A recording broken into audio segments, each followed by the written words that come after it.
evening, visitors. Welcome to the Australian War Memorial's Last Post ceremony. My name is Sharon Bown, and joining us today from the Australian Army is Major Tim Stewart. We warmly welcome the family of Sergeant Charles Douglas Hucker, whose story will be told shortly. We are honoured to welcome Mr. Kerry Stokes, Chairman of the Australian War Memorial Council, and other council members. We welcome the veterans who have served, those that are still serving, and the families that support them. We acknowledge the members of RSL and Services Clubs Association, RSL Victoria, and RSL Queensland, who are watching the broadcast of this ceremony across Australia. During this evening's ceremony, wreaths will be laid at the base of the Pool of Reflection by family, visitors, and students on behalf of the following schools. From New South Wales, Raymond Terrace Public School and Singleton Heights Public School. From Queensland, Springfield College. Please stand and join in singing the national anthem.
Now like to invite Dr. Brendan Nelson, Director of the Australian War Memorial, to address you. Students, please be seated.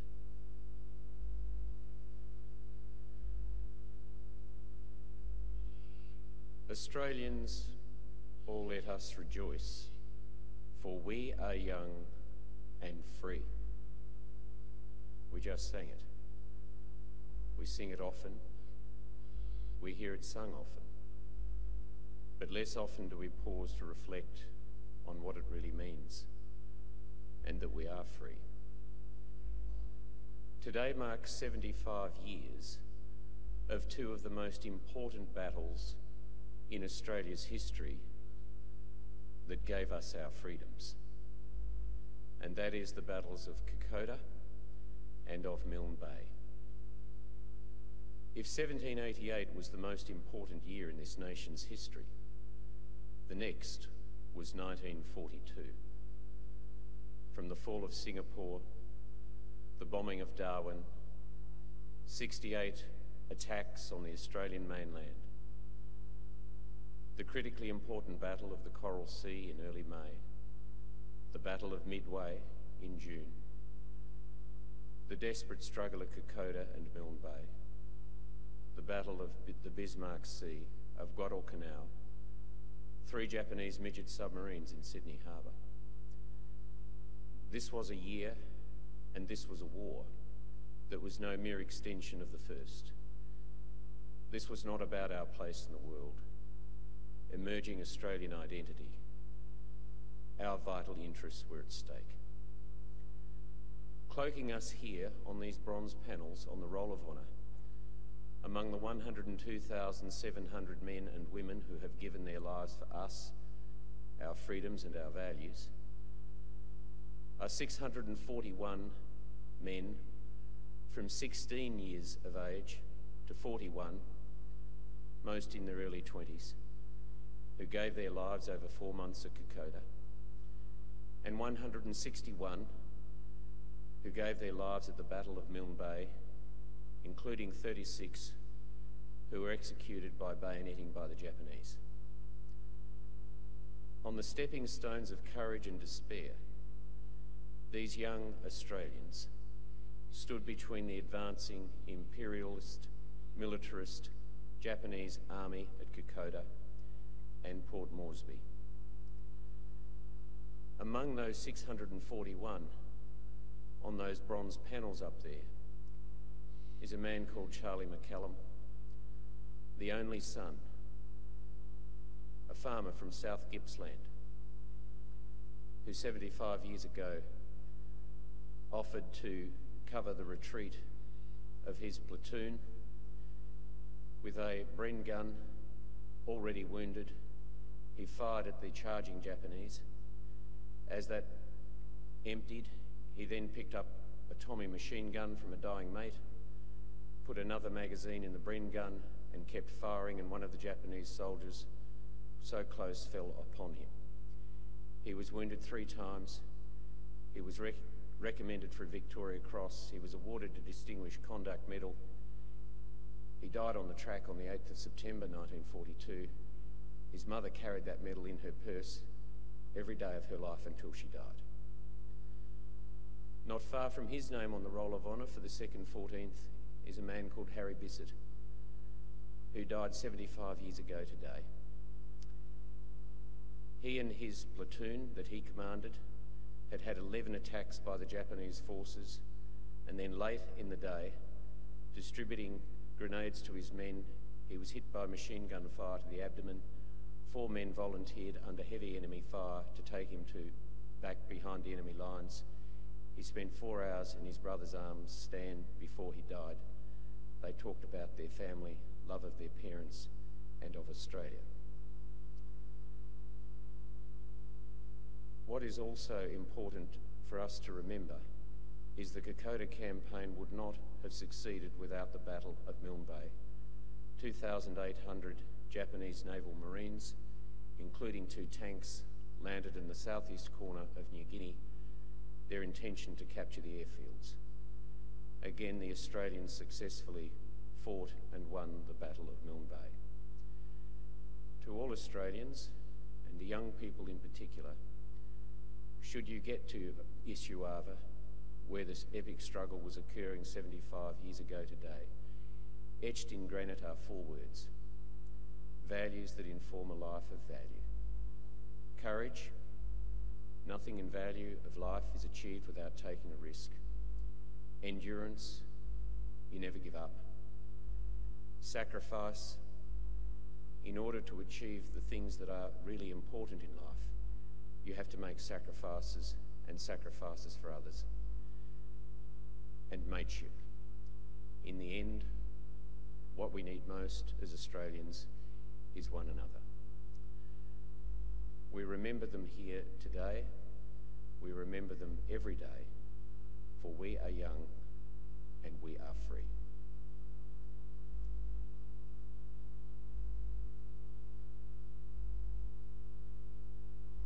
Thank you, Dr. Nelson.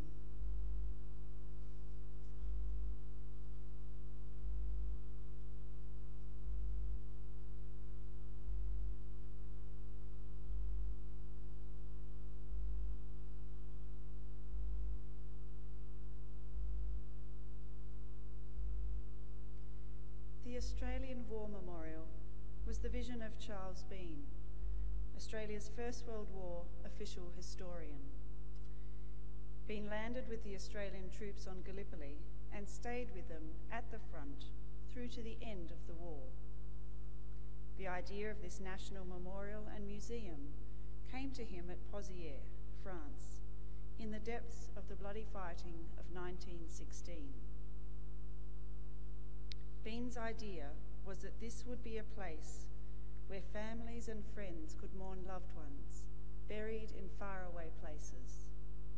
It would also be a place that could help all Australians understand what these men and women had endured and what they had done for us. Bean's vision, to which we remain true, is best expressed as inscribed in the entrance to the memorial's galleries. Here is their spirit, in the heart of the land they loved, and here we guard the record which they themselves made. Tonight we will read the story behind just one of those on the Roll of Honour, which lists the names of more than 102,000 men and women who have given their lives for us in war and on operations for more than a century. But first we present a lament, Flowers of the Forest. Wreaths or floral tributes will now be laid at the base of the pool of reflection.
Today we remember and pay tribute to Sergeant Charles Hucker.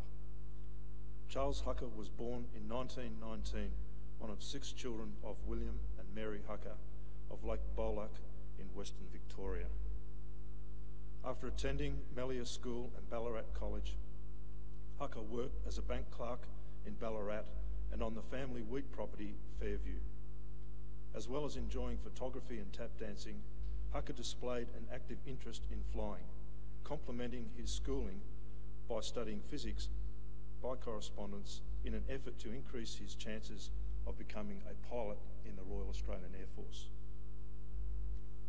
Hucker enlisted in the Royal Australian Air Force in Melbourne in October 1940, having already completed 17 hours of flying experience as cadet pilot at Parafield in South Australia. After initial training at Summers in Victoria, under the auspices of the Empire Air Training Scheme, he undertook training as an air observer at Cootamundra, bombing and air gunnery at Evans Head, and air navigation school at Parkes.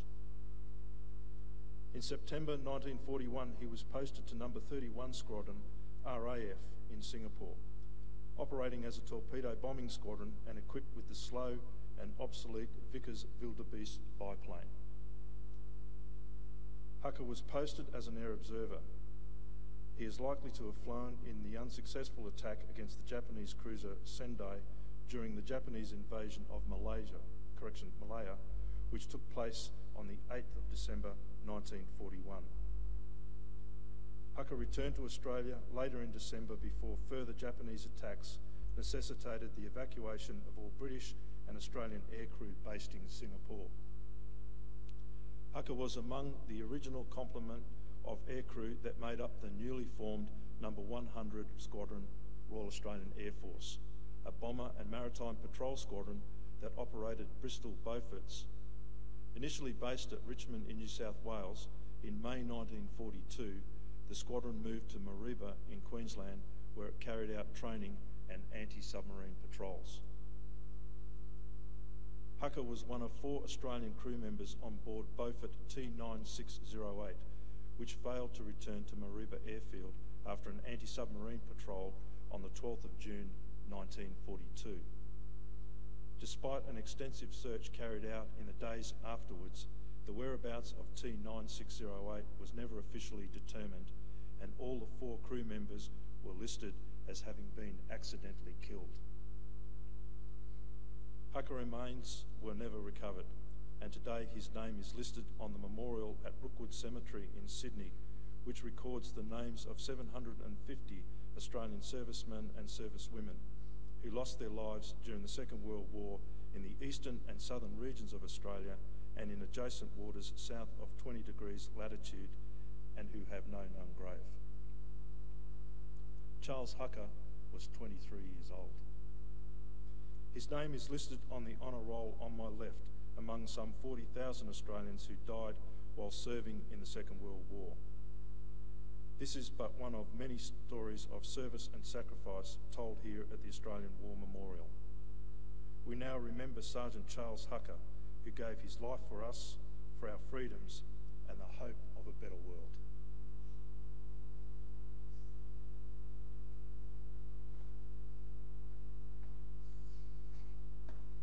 Please stand for the reading of the Ode and the sounding of the last post.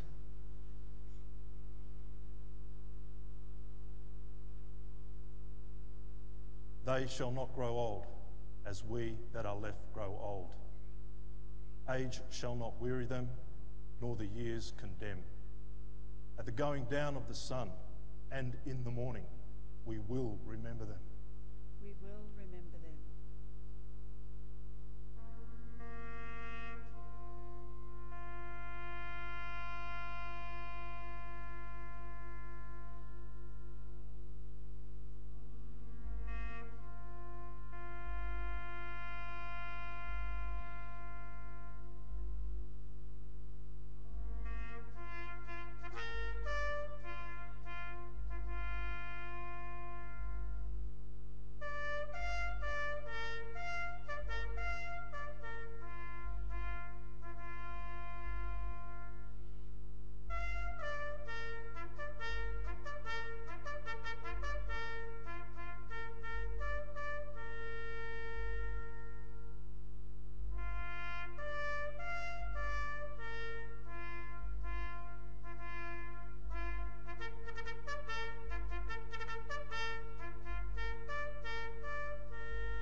lest we forget. Lest we forget.